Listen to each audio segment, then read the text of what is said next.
Okeylar, mana 300 TL texnikamizda remont ishlarini hali davom etmoqda. Bu ekskavatorimizni vtulka palas jarayonlari bitdi.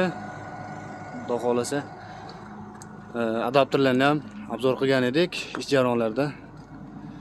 Bu ekskavatorimizni o'tgan safar obzor qilganimizda nasoslardan tirillagan ovoz chiqqan edi. Ochib ko'rganimizda zapchastlar ancha charchab, yaroqsiz holatga kelgan ekan.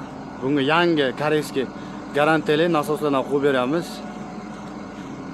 Raspiterlarni ham xudo xolasa remont qilamiz. Instagramga. Mani ekskavatorim olyapti. Ustalarga o'tiraman. Rahmat. Ko'shlar ham bitdi. Kimga shunaqa kap remont xizmatlar kerak bo'lsa, bemalol aloqa chiqishingiz mumkin. Rastochka ishlari, gidrosistema, elektrik qismlari, hodovoy barchasini qilamiz. Joyida hamda servisda xizmat ko'rsatamiz. Kimga shunaqa xizmatlar kerak bo'lsa, bemalol aloqa chiqishingiz mumkin.